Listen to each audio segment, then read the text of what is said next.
이사야서 4장 1절로 6절 말씀입니다.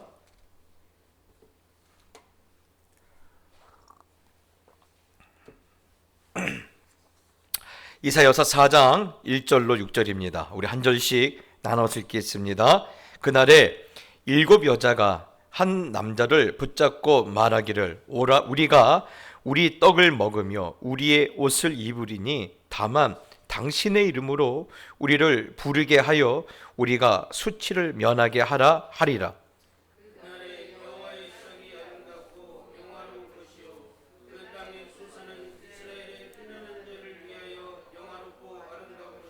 시온에 남아있는 자, 예루살렘에 머물러 있는 자, 곧 예루살렘 안에 생존한 자 중 기록된 모든 사람은 거룩하다 칭함을 얻으리니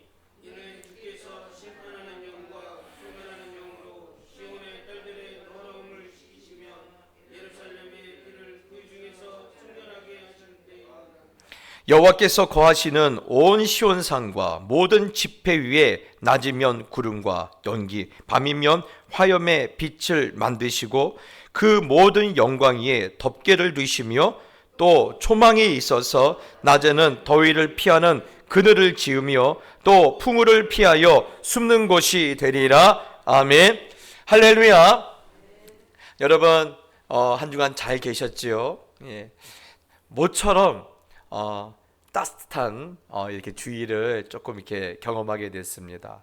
대한인데 대한이 밀려왔는데 역대 가장 따스한 대한이 될 것이라고 된다고 합니다.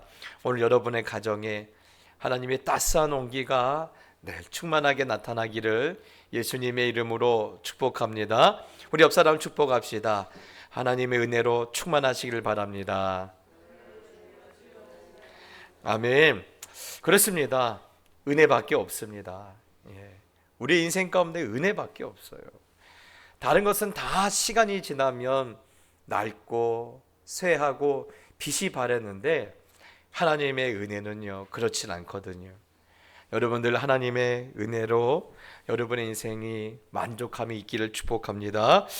오늘은 지난주에 이어서 이사야서 4장의 말씀을 함께 우리가 나눴습니다. 여러분 혹시 지난 한 주를 사시면서 지난주에 받았던 말씀을 한번 되새겨 보셨습니까?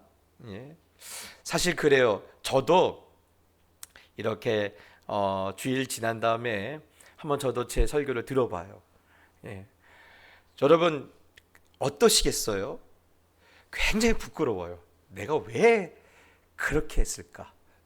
제 목소리를 제 마이크로 통해서 이 마이크를 통해 들으면요 좀 다르거든요. 왜 그렇게 했을까? 너도 잘 못하면서 왜 그렇게 말했을까?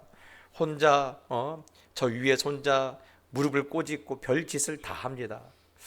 여러분 혹시 지난 한 주 지난주에 받았던 말씀을 돌아보시면서 여러분 어떤 마음을 여러분 가지셨습니까?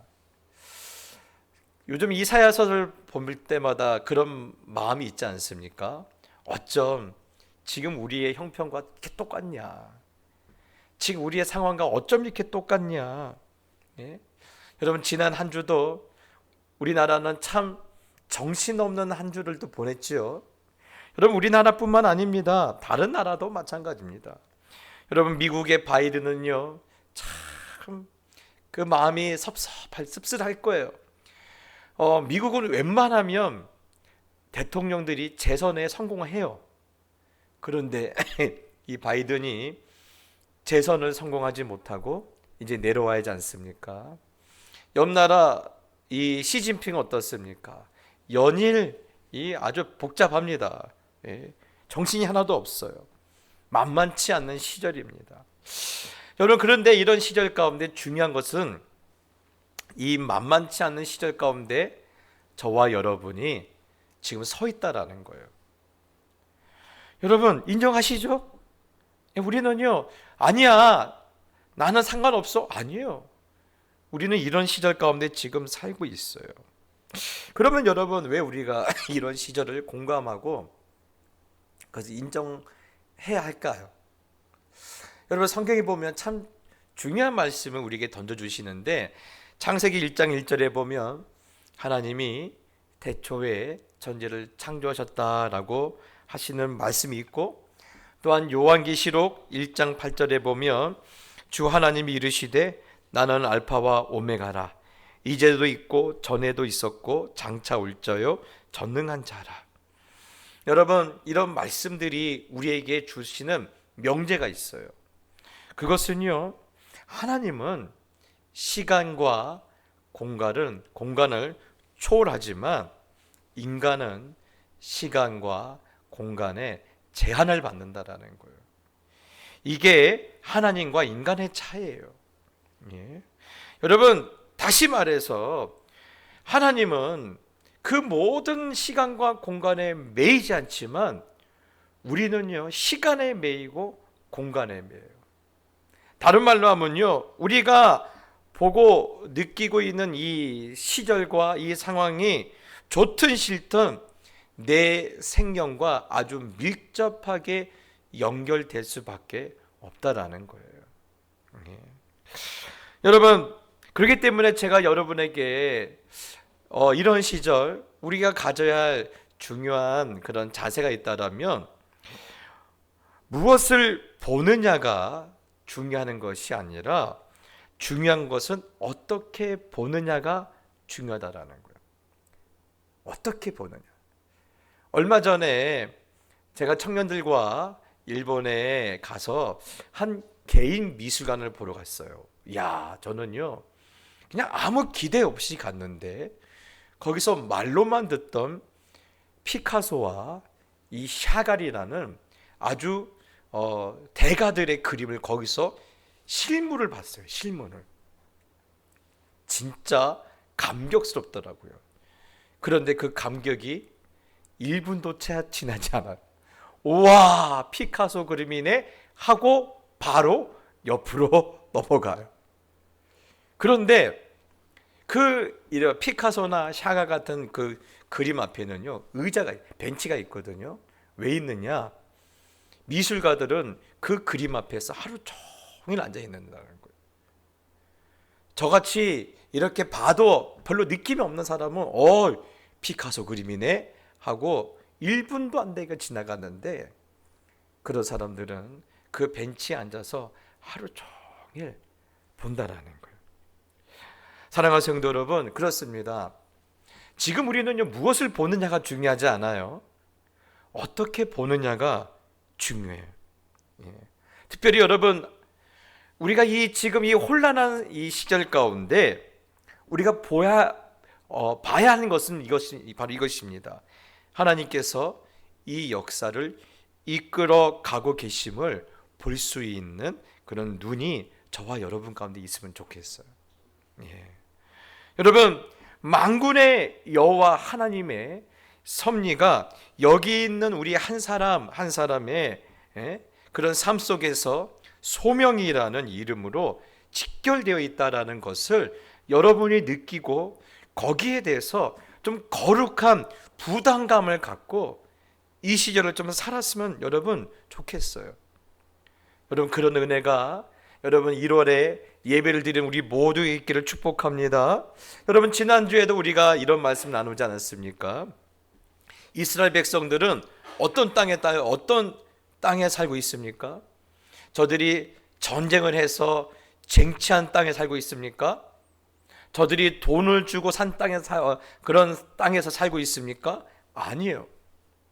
하나님께서 믿음으로 주신 땅, 그 약속의 땅에서 그들이 살고 있었어요.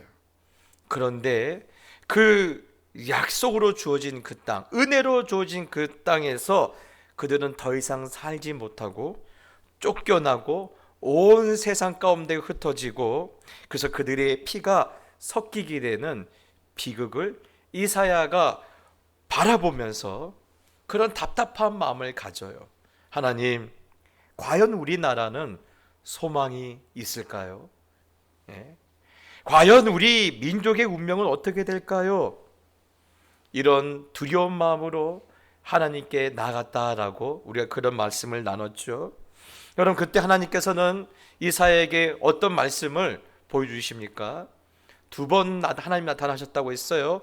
첫 번째는 계시로 말씀하시고 두 번째는 말씀을 그에게 주셨다고 했죠. 그를 통해서 주셨던 것이 무엇입니까? 말이래. 그 말이 무엇이죠? 하나님께서 완성하신 그림이에요. 하나님께서 완성하신 그림을 이사야에게 보여주시고 말씀하면서 반드시 이렇게 될 것이다. 나의 열심으로 이렇게 될 것이다 라고 하나님께서 계속해서 알려주셨다라는 말씀을 저와 여러분이 함께 나눴지요. 오늘도 그 말씀이 계속해서 이어지고 있는데 1절에 이렇게 말씀하고 있습니다. 그날에 7 여자가 한 남자를 붙잡고 말하기를 했습니다. 7 여자가 한 남자를 붙잡고 말한다고 했어요. 여러분, 이 말씀의 배경이 이렇습니다. 바로 앞에는 3장 25절에 보면 이런 말씀이 있어요. 너의 용사는 전란 중 칼에 망할 것이라. 여러분, 이 말씀이 뭐냐면 앞으로 남겨진 유다가 겪게 될 일들을 말씀하고 있어요. 그들이 바벨론이라는 어마어마한 이 나라와 전쟁을 벌일 터인데 그 전쟁에 나가서 너의 남자들이 다 죽는다라는 거예요. 그리고 남자들이 다 죽기 때문에 남겨진 것은 뭐라는 거예요? 7 여자가 한 남자를 붙들고 내가 내 먹을 것은 내가 벌 테니까 그래도 나 좀 데려가 달라. 이런 절망적인 상황이 너희들 가운데 펼쳐진다라는 거예요. 이런 끔찍한 일이 발생된다는 겁니다. 여러분, 사실 지금 우크라이나는 전쟁이 꽤 오래되고 있어요. 푸틴은 한 3개월 만에 끝날 것이라고 말했는데 지금 몇 해가 지금 지나가고 있는지 몰라요. 여러분, 그렇게 지나가다 보니까 우크라이나는요 지금 남자들이 부족해요. 그래서 남자들이 그동안 해왔던 거칠고 험한 일들을 이제 여자들이 하고 있다고 하지 않습니까? 그러면 이때쯤은 헷갈리기 시작해요. 아니, 언제는 말일에 많은 사람이 하나님의 전에 몰려와 진정한 평화를 보게 될 것이라고 말씀하실 때는 언제고 이제 와서는 남자들이 전쟁에 나가서 다 죽게 된다고 하실까? 도대체 하나님의 마음은 어디 있습니까? 하나님의 뜻은 어디 있습니까? 라는 그런 생각이 드실 거예요. 그렇다면 여러분, 우리가 봐야 할 말씀이 있어요. 3장 13절 말씀인데요. 여호와께서 변론하러 일어나시며 백성들을 심판하려고 서시도다 하고 있습니다. 여기 보면 변론하신다라는 말이 있는데 이 말은 뭐냐면 하나님이 자신을 변론한다는 말이 아니에요. 싸우겠다라는 말이에요. 싸우겠다. 여러분, 그래서 이렇게 바로 이어서 설명하고 있죠. 백성들을 심판하시려고 서셨다라고 있습니다. 여러분, 이사야 말씀 보면요 몇 가지 이런 단어가 한 의미를 갖고 있는데 이 2장에서도 보면요 1절에 뭐가 나와 있어요? 말일이 나와 있어요. 그리고 12절에 여호와의 날이 나와 있고요. 또 오늘 3장에 보면요 심판이라는 표현이 있는데 사실 다 같은 의미예요. 같은 것을 말하고 있어요. 그래서 오늘 이사야서 2장 12절에 보면 대저 만군의 여호와의 날이 모든 교만한 자와 거만한 자와 자고한 자에게 이 말이니 그들이 낮아지리라. 여러분, 지금 하나님께서 여호와의 날에 교만한 자와 거만한 자와 자고한 자들을 낮추시게 되어 있어요. 심판하시겠다라는 거예요.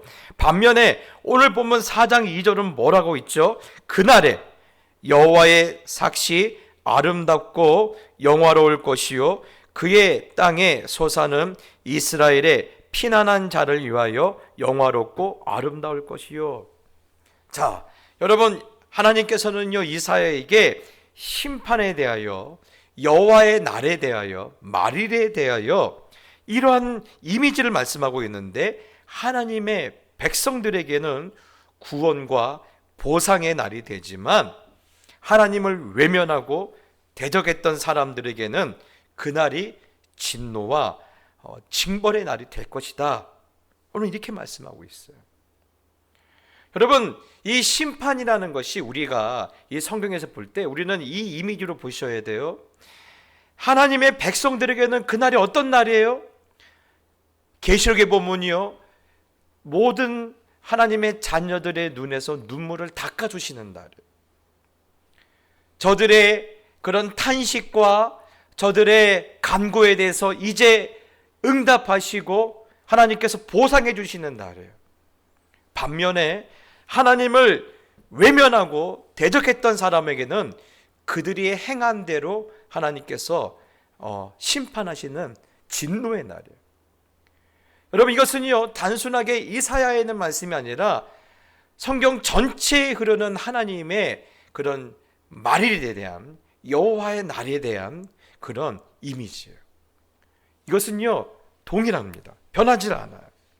그래서 여러분, 하나님은 이 성경 전체의 종말을 말씀하실 때마다 이것이 명분이고 이것이 목적이 되는데, 그래서 오늘 하나님께서는 2장과 3장의 전체에 하나님이 고발하고 있는, 성경이 고발하고 있는 사람들이 있어요. 하나님을 버리고 하나님을 떠나고 세속에 물든 자와 내가 뭐 할 것이다? 싸울 것이다 라는 거예요. 하나님을 버린 자들과 싸울 것이다. 하나님을 떠난 자들과 싸울 것이다. 세속에 물든 자들과 내가 싸울 것이다. 그래서 그 결과 뭐예요? 너희들이 전쟁을 치르게 되는데 그 전쟁에서 너희의 모든 남자들이 죽게 될 것이다 라는 거예요. 여러분, 가만히 보니까 이 전쟁은 누구와의 전쟁이에요? 바벨론과의 전쟁입니까? 아니에요. 하나님과의 전쟁이에요. 하나님과의 싸움에서 너희들은 이런 절망을 맛보게 될 것이에요. 그러나 하나님을 경외하는 내 백성, 하나님을 경외하기 때문에 세속에 물들지 않겠다라고 영적으로 그의 그런 순교를 지킨 자들에게는요, 하나님은 그들을 위해서 싸우시는데 어떤 것을 위해 싸우십니까? 여호와의 싹을 통하여 기쁨의 소산을 먹게 하는 그 싸움을 내가 할 것이다 라는 거예요. 예. 여러분, 그래서 여러분 오늘 이 4절에 이렇게 말씀하시죠. 이는 주께서 심판하는 영과 소멸하는 영으로 시온의 딸들의 더러움을 씻기시며 예루살렘의 피를 그 중에서 정결하게 하실 때가 됨이라. 네. 하나님의 열심이 반드시 이것을 이루시겠다라는 거예요. 여러분, 그렇습니다. 우리는요 늘 하나님이 주신 이 이미지를 가지고 이 역사가, 이 시대가 흘러가는 것을 여러분 보셔야 돼요. 단순하게 보시면 안 돼요. 예. 하나님은 지금 누구와 싸우고 있고 나는 누구와 싸우고 있는지를 보셔야 돼요. 예. 그것이 없으니까요 늘 우리가 갈팡질팡하는 거예요. 여러분, 어느 시대나 사실 사람들의 욕망은 같아요. 예. 언제나 자기가 중요해. 언제나 내가 맞고, 나만 맞고, 또 내가 편해야 되고 내 마음만 즐겁고 행복하면 된다는 것이 모든 시대 사람들의 욕망이에요. 그런데 여러분, 이게 뭔지 아세요? 이게 뭔지 아십니까? 이것이 바로 세속에 물든 거예요. 술, 담배만 하는 것이 세속에 물든 것이 아니라 내가 중요하다고, 나만 중요하다고 생각하는 것이 세속에 물든 거예요. 왜 그러느냐? 세속에 물들었다는 말을 고상한 말로 하면요, 그것이 인본주의거든요. 그것이 인본주의예요. 예. 여러분, 인본주의가 말하는 것이 뭡니까? 그것이 성경이다 말하지 말라는 거예요. 진리가 있다는 말 하지 말라는 거예요. 예. 요즘은 뭐라고 말하죠? 야, 소수의 인권이 그런 게 있다. 예. 그러니 그냥 인정하자. 각자 인정하고 편하게 살자.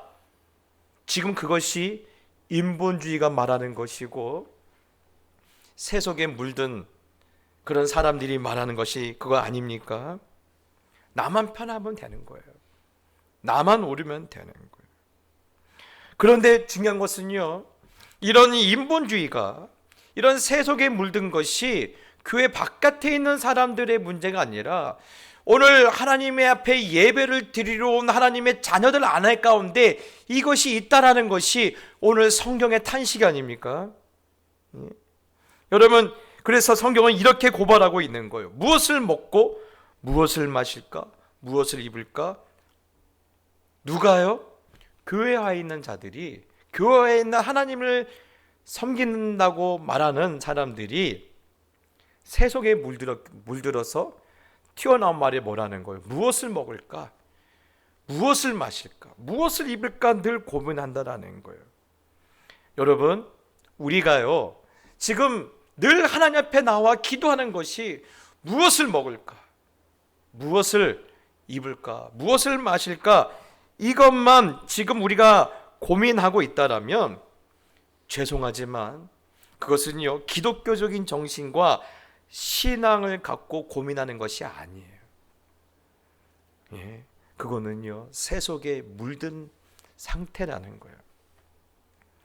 여러분, 그것을 저는요 그렇다고 해서 무시하라는 말이 아니에요. 절대 무시하지 않습니다. 그러나 우리가 예수님을 믿는다라는 것은요, 우리가 하나님을 경외한다는 것은요, 무엇을 먹고 무엇을 마시고 무엇을 입을까 보다 더 높은 가치를 우리에게 말을 하고 있다라는 겁니다. 여러분, 왜 그렇습니까? 무엇을 먹고 무엇을 마실까? 무엇을 입을까? 여러분, 이렇게 고민하는 게 끝에 결과가 뭐가 있어요? 세속에 물든 것이 있어요. 여러분, 이것의 종착역은요 세속에 물든 거예요. 인본주의예요. 결국 그들의 인생의 결론이 뭔지 아십니까? 하나님과 대적하게 되는 거예요. 그래서 오늘 성경이 거기에 대해서 지금 경고하고 있는 거예요. 그래서 제가 서두에 말씀드리고 있지 않습니까? 우리에게 중요한 것은요, 무엇을 보느냐보다 어떻게 보느냐가 더 지금 중요하다고 말씀드렸죠. 왜 그렇습니까? 여러분, 왜 하나님이 나를 이 시대에 우리를 태어나게 하셨을까? 하나님은 이렇게 보수와 진영이 날마다 멱살 잡고 싸우는 이런 땅에 왜 살게 하게 하셨을까? 이런 것이 없는 그런 평화로운 나라에 좀 태어나면 얼마나 좋았을까? 하나님, 그러면 내가 나를 이 땅에서 태어나게 하셨다라면 이런 시절 가운데 그것을 우리가 피부로 느끼면서 답답한 마음으로 살게 하신다라면 나는 그러면 어떻게 반응해야 하며 어떤 모습으로 살아야 할 것인가? 여러분, 거기에 대해서 우리가 심각하게 고민해야 한다는 거예요. 왜냐하면 이것이 바로 저와 여러분을 부르신 소명이기 때문에 그래요. 소명은요 목사들만 있는 게 아니에요. 선교사들만 있는 게 아니에요. 주님의 자녀라고 부름 받은 모든 자에게 주신 하나님의 부르심 가운데는 이것이 있어요. 이런 시절 가운데 너는 어떻게 살래? 이것이 바로 소명인 거예요. 그러면 제가 왜 이 1월 달에 우리 성도님들 부담을 드리면서 이렇게 말씀하고 있느냐? 사실 5절과 6절 말씀 때문에 그래요. 여러분, 우리 5절 6절 말씀 한번 같이 읽어볼까요? 시작. 여호와께서 거하시는 온 시온산과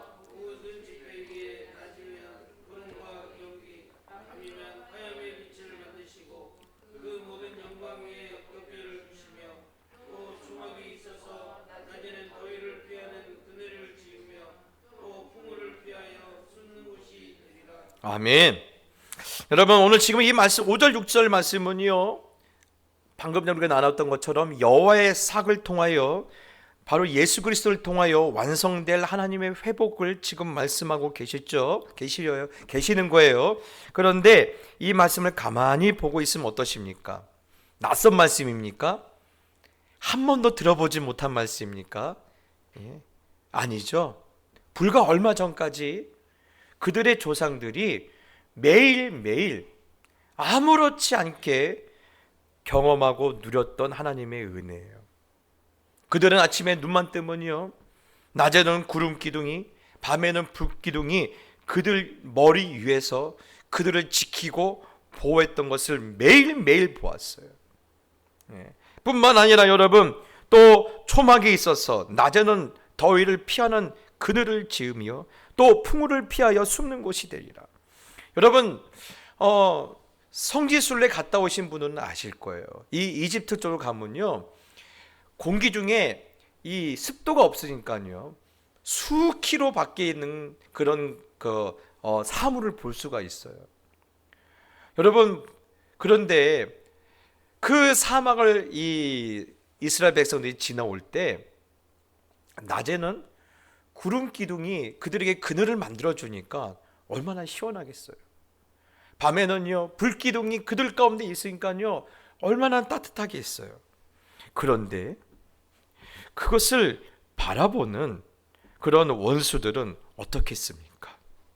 공포 그 자체인 거예요. 그래서 나중에 여리고성 기생이었던 이 라비 12정탐꾼에게 이렇게 말씀하지 않습니까? 너희 하나님 여호와가 너희들과 함께하는 것을 보고 우리는 공포에 떨었다고 했어요. 공포에 떨었다고 했어요. 여러분, 그런데요, 그런 놀라운 하나님의 그런 은혜를 이들은 왜 잃어버렸을까요?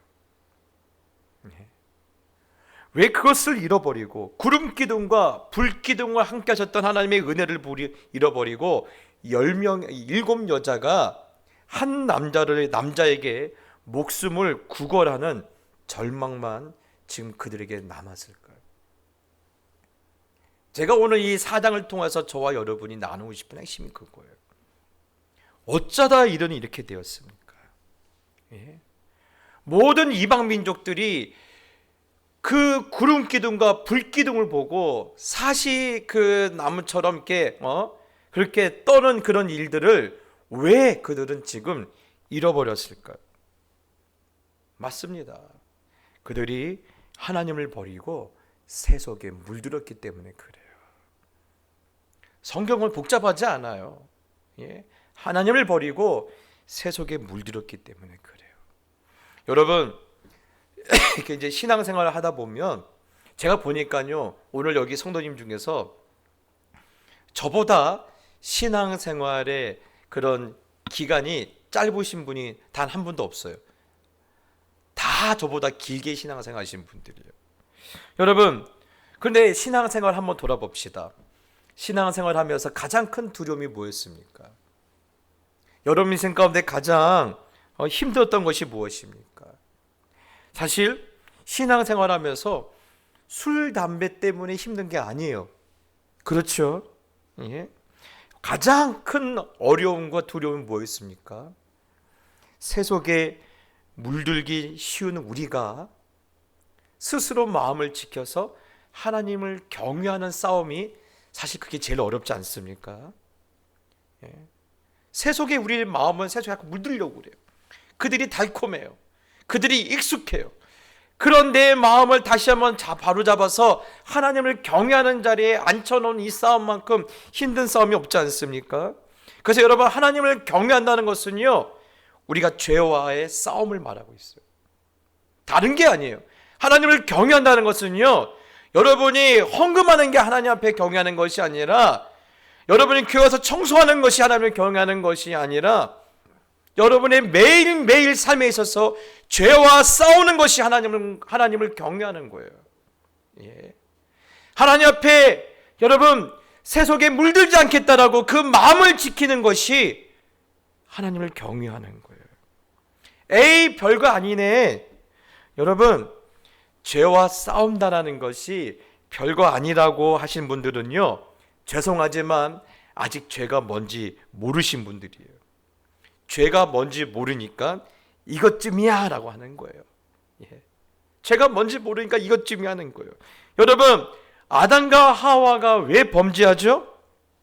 이것쯤이야 하다가 범죄한 거예요. 그렇죠? 여러분, 다윗이 왜 무너집니까? 하나님과 마음에 합했던 다윗이 왜 무너집니까? 이것쯤이야. 여러분, 죄라는 것은요, 착각하지 마십시오. 우리 교회가 잘못 갖고 있는 가장 중요한 그런 게 뭐죠? 이 하나님을 경외하는 것이 잘못된 게 뭐냐면요, 우리 교회는 자꾸 말만 할 때마다 윤리 도덕이 하나님을 경외하는 줄 알아요. 잘못 알고 계시는 거예요. 여러분, 윤리 도덕은요, 그 윤리 도덕의 문제를 가지고 죄를 말하시면 안 돼요. 여러분, 우리가 보는 크다, 작다에 가는 개념으로 가면 안 돼요. 여러분, 죄가 무서운 것은요, 하나님이 말씀하셨다는 뜻이에요. 아멘이십니까? 죄가 무서운 건요, 하나님이 그렇게 말씀하셨다라는 거예요. 그래서 하나님이 말씀하셨는데 안 지킨 거예요. 인정하지 않은 거예요. 그것은 무엇을 말해요? 내가 하나님과 대적하겠다라는 거예요. 그래서 무서운 거예요. 그래서 여러분, 뉴스에 나올 만한 죄가 아니면 여러분, 혹시 종아리 한 번 맞고 끝나는 그런 죄처럼 크고 작은 문제가 죄가 아니라 하나님을 대적하기 때문에, 이 두 개의 자체가 다 하나님을 대적하기 때문에 죄가 무서운 거예요. 그런데 오늘날 인본주의는 이렇게 말하고 있어요. 세속에 물든 우리의 심령은 우리에게 이렇게 말하고 있어요. 그게 왜 문제가 되는데? 먹고 살다 보면 그럴 수 있지. 먹고 살다 보면 그럴 수 있지. 오히려 융통성 있고 좋은 거 아니야? 여러분, 이래서 위험한 거예요. 한국 사람들이 끄떡하면 뱉는 말이 먹고 살다 보면 그럴 수 있다라는 거예요. 그 일이 뭔데요? 하나님을 대적하고 있는 건데요. 여러분, 저한테 미안하지 말라고 말씀드리잖아요. 저한테 미안할 게 없어요. 지금 내 모습이 하나님을 대적하고 있다라는 거예요. 여러분, 세상 사람들 볼 때는 잘못이 아닐 수 있어요. 오히려 완벽해 보일 수 있어요. 그런데 세상 사람 보기에는 잘못한 것이 아닌데 하나님의 관점, 하나님의 눈으로 보면요, 잘못이라는 거예요. 그것이 죄라는 거예요. 여러분, 예를 하나 드릴까요? 주일날 예배 드리지 않은 거, 목사님 살다 보면 그럴 수 있죠. 저는 이해할 수 있어요. 전 늘 말씀드려요. 다 사정이 있죠 라고 말하지만, 여러분, 주일날 예배 드리지 않고 어디 가서 내가 봉사단체 가서 봉사했어요. 세상에 보기엔 어떻습니까? 훌륭하죠. 훌륭합니다. 그런데 여러분, 성경은요, 예배하자는 것을 뭐라고 말해요? 죄라고 말해요. 여러분, 왜 죄입니까? 하나님께서 말씀하셨기 때문이에요. 하나님은 예배하라고 말씀하셨잖아요. 여러분, 그래서 여러분, 내가 그 말씀을 듣고 예배를 드린다는 것은요, 내가 누구를 인정하는 거예요? 하나님의 주권을 인정하는 거예요. 인본주의는 내가 주인인데, 하나님을 경외하는 것은요, 하나님이 주인이에요. 그래서 하나님의 주권을 인정하는 거예요. 그래서 여러분, 내가 예배를 드린다는 것은요, 내가 하나님의 주권을 인정하고 하나님 앞에 나온다라는 겁니다. 내 본성은 내 지금 형편과 처지는 나올 수 없지만 그래도 하나님의 주권이 가장 우선되기 때문에 나온다라는 거예요. 여러분, 그래서 예배를 안 드리고 예배를 반복적으로 계속해서 안 드린 것은 죄가 쌓여가는 거예요. 여러분, 기억하십시오. 죄는 쌓여요. 죄는 쌓입니다. 우리나라 제가 헌법에 가장 마음에 안 드는 것이 있어요. 이렇게 몇 가지 죄가 이렇게 있으면요, 이렇게 뭉퉁거려서 하나로 처리해요. 여러분, 하나님은 아니에요. 죄는 쌓여가요. 죄는 쌓여갑니다. 여러분, 세상에 물들어서 하나님의 주권을 인정하지 않게 되자 하나님은 더 이상 그들과 함께 하지 않아요. 이것을 쉬운 말로 하면요, 권능을 잃어버린 거예요. 제가 지난주에 말씀드렸죠. 삼손이 하나님으로부터 떠나자 그에게 뭐가 사라졌어요? 힘이 사라졌어요. 권능이 사라졌어요. 권능이 사라졌어요. 여러분, 권능은요, 하나님밖에 없어요. 인간은 절대 권능이 있을 수가 없어요. 여러분, 권능은 오직 하나님께만 존재하는데, 여러분, 하나님이, 그래서 그 권능의 하나님이 나와 동행하실 때, 나와 함께 하실 때는요, 무서울 것이 없어요. 말씀으로 여러분 애굽에 10가지 재앙을 내리시고 바다를 가리시고 여리고를 무너뜨리시는 권능을 하나님께서 행하지 않았습니까? 여러분 민수기 21장에 보십시오. 어떻습니까? 노뱀 사건이 나와요. 여러분 노뱀 사건이 말하고 있는 내용이 이거 아닙니까? 여러분 그동안에는요 주변에 널려 있어도 아무 문제가 되지 않았던 것이 지금은 문제가 된 것 아닙니까? 어디서 노뱀이 없던 뱀이 튀어났다고 말합니까? 아니에요. 지나가다 보면 뱀이 보여요. 근데 뱀이 우리를 보고 도망가는 거예요. 물지 않은 거예요. 근데 그건 자연스러운 일이 아니었어요. 왜요? 그건 하나님의 권능의 역사이기 때문에 그래요. 예. 사랑하는 성도 여러분, 권능이 떠나자 남는 것은 뭐만 남았어요? 절망만 남은 거예요. 그것이 오늘 이사야서 4장이 우리에게 말하고 있는 거예요. 권능이 없으면 뭐만 남아요? 절망만 남아요. 하나님의 구름 기둥과 하나님의 불 기둥과 하나님의 보호하신 가운데 있었던 이스라엘 백성이 그것이 거두어지자 뭐만 남은 거예요? 다 뺏겨버리고 절망만 남은 거예요. 사랑하는 성도 여러분, 이거 하나만 기억하고 가십시오. 권능이 없으면 절망만 남아요. 권능이 없으면 절망만 남아요. 여러분 이것을 절대 잊으시면 안 돼요. 절대 잊으시면 안 돼요. 그렇다면 여러분 절망밖에 없는 시대 우리 어떻게 합니까? 오늘 하나님은 이사야에게 한 가지 그림을 보여주시죠. 무엇입니까? 여호와의 싹이에요. 여러분 여호와의 싹이 뭡니까? 앞으로 오실 예수 그리스도를 말씀하고 있어요. 다시 말해서 이 시절을 너희가 묵상하는 것이 아니라 하나님의 일에 집중하라는 거예요.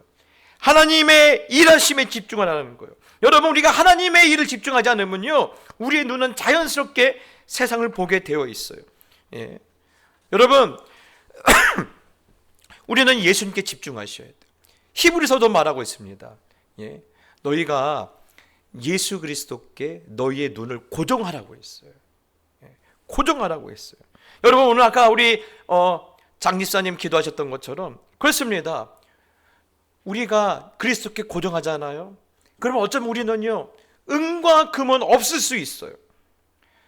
그러나 우리가 예수 그리스도께 고정할 때, 예수 그리스도께 우리 시선을 둘 때, 여러분 예수 그리스도 이름으로, 나사렛 예수 그리스도 이름으로 하나님은요 우리에게 권능을 부어주시는 거예요. 여러분 이것은 얼마나 중요한지 모릅니다. 오래전에 베드로에게 하나님께서 그렇게 일하셨다면요 오늘 하나님도 우리에게 그렇게 임하셔요. 여러분 우리가 베드로 같아서 하나님 주시는 권능이 아니에요. 우리는 베드로 아닐 수 있어요. 그런데 하나님은 우리를 베드로처럼 귀한 존재로 아시고 오늘 그를 바라보는 자에게 하나님은 권능을 부어주시는 거예요.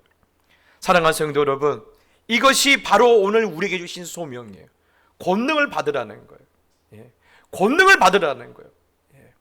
여러분 너희들은 예루살렘에 기다리면서 성령을 받고 성령의 그 충만한 가운데 권능을 받으라고 오늘 성경 우리에게 말씀하고 있어요. 여러분 다른 일에 집중하지 마십시오. 다른 일에 집중해봤자 남는 건 뭐만 남아요? 절망만 남아요. 권능을 받는 일에 집중하시길 바랍니다. 권능을 받으셔야 돼요. 그러면 여러분 그동안 우리 앞에 막혔던 모든 문제들이 해결이 돼요. 그동안 우리를 힘들게 했던 모든 문제들이 이제 우리의 간증으로 바뀌어요. 오늘 한국교회 문제는요, 오늘날 우리의 문제는요 권능을 잃어버린 거예요.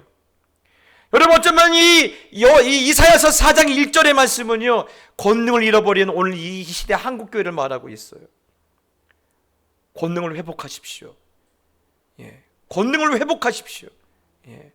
여러분 다시 예배 자리에 나와서 하나님 내게 권능을 부어주십시오.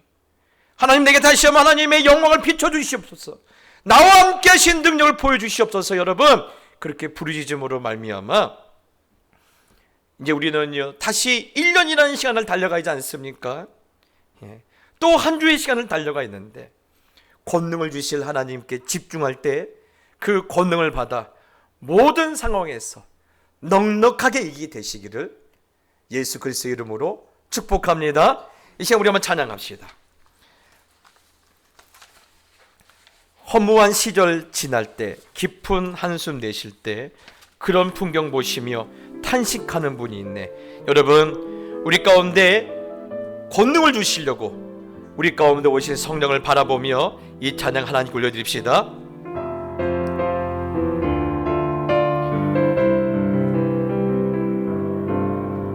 허무한 시절 지날 때, 기쁜 한숨 내쉴 때 그런 풍경 보시며 탄식하는 분 있네.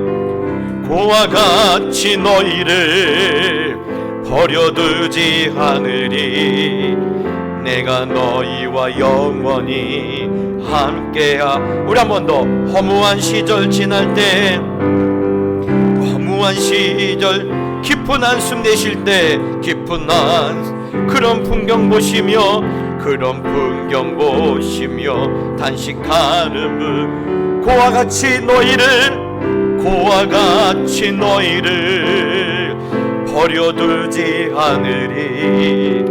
내가 너희와 영원히 함께한. 성령이 오셨네. 성령이 오셨네. 성령이 오셨네. 내 주에 보내신 성령이 오셨네. 우리 인생 가운데 친히 찾아오셔서 그 나라 꿈꾸게 하시네. 억눌린 자 갇힌 자, 억눌린 자 갇힌 자, 자유함이 없는 자, 피난처가 되시는 성령님께, 주의 영이 계신 곳에, 주의 영이 계신 곳에 참 자유가 있다네. 진리의 영이신 성령이 그렇습니다. 성령이 오셨네. 성령이 오셨네. 성령이 오셨네. 내 주에 보내신 성령이 오셨네. 우리 인생 가운데 친히 찾아오셔서 그 나라 꿈꾸게 하. 성령이 오셨네. 할렐루야. 성령이 오셨네. 성령이 오셨네. 내 주에 보내신 성령이 오셨네. 우리 인생 가운데 친히 찾아오셔서 그 나라 꿈꾸게 하시네. 여러분, 한번 기도합시다. 여러분, 혹시 사방으로 우겨싸움을 당하신 분들이 있습니까? 계속되는 환난과 어려움으로 인하여 마음이 힘든 분이 계십니까?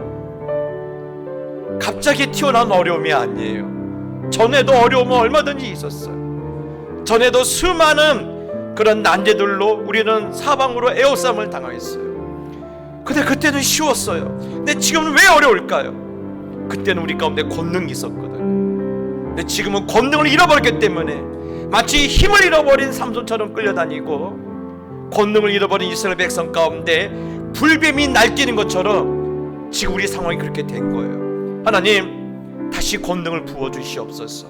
우리가 세속에 물든 것을 거절하고 세속에서 우리의 마음을 떠나서 다시 한번 영광의 주님을 바라볼 때, 오늘 주의 이름으로 내려오시는 성령으로 우리를 충만케 하심으로 말미암아 우리 안에 있는 모든 문제를 해결되어지고, 우리가 에어싸움을 당했지만 에어싸움을 당하지 아니하는 하나님이 주시는 완전한 자유함을 오늘 시대 우리가 경험하게 해주시기를 우리 주여 한번 무너지고 기도해 나갑시다. 기도하겠습니다. 주여, 하나님 아버지, 그렇습니다. 하나님, 우리가 왜 아버지 하나님 주시는 권능을 잃어버렸습니까? 하나님, 왜 우리는 아버지 우리 가운데 날뛰고 있는 불뱀 앞에서 하나님의 속수무책으로 다니고, 아버지 하나님이여, 우리가 아버지 하나님의 힘을 잃어버린 삼손처럼 왜 우리가 이렇게 비참하게 되어버렸습니까? 하나님, 우리가 권능을 잃어버렸습니다. 하나님, 전에는 하나님이 함께 하셨고 하나님 우리와 동행하셨고 하나님의 은혜가 우리 가운데 머물렀기에 그 권능이 우리 가운데 있었기에 어떤 어려움을 당해도 넉넉히 이겼지만 권능을 잃어버리는 이 시절에는 우리가 아무것도 할 수 없는 이런 아버지 안에 비참한 아버지 인생가 되었습니다.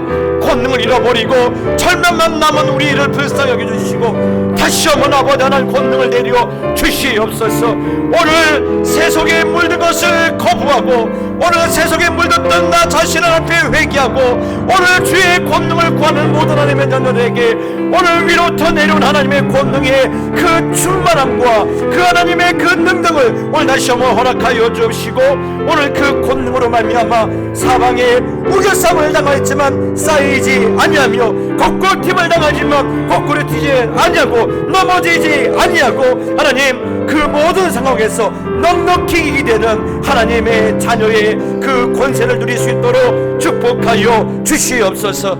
하나님 아버지 다시 권능을 구합니다. 이제 우리가 다시 한번 깨달았습니다. 왜 우리가 이렇게 비참하게 되었는지, 왜 우리가 이렇게 힘들게 되었는지 우리가 다시 한번 깨달았습니다.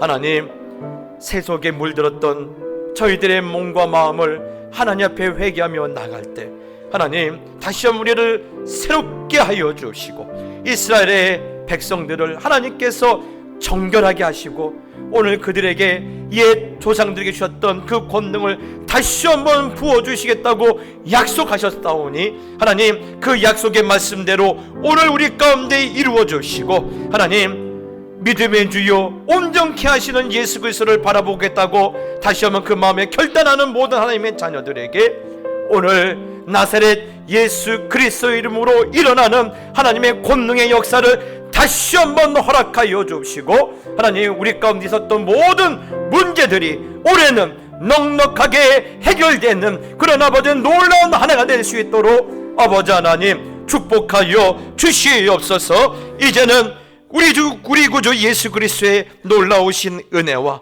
하나님 아버지의 극진하신 사랑하심과 성령 하나님의 감화 감동 위로하심이 오직 위로부터 내려오는 권능을 받기 위하여 나라가 흔들리고 우리의 터가 흔들리는 시절 속에서도 흔들리지 않고 또한 세속에 물드는 것과 싸우며 오직 나를 사랑하신 하나님만 따라가겠나라고 그분만 바라보겠나라고 다짐하고 오늘 하나님 앞에 다시 한번 새롭게 하는 모든 하나님의 백성들 머리 위에 저들이 살아내야 할 모든 인생의 순간들 위해 지금부터 영원토록 함께 있을지어다. 아멘. 이곳에 오셔서 이곳에 앉으소서. 이곳에서 드리는 예배를 받으소서. 주님의 이름이 주님의 이름만이 오직 주의 이름만 이곳에 있습니다. 주님의 이름이 주님의 이름만이 오직 주의 이름만 이곳에 있습니다.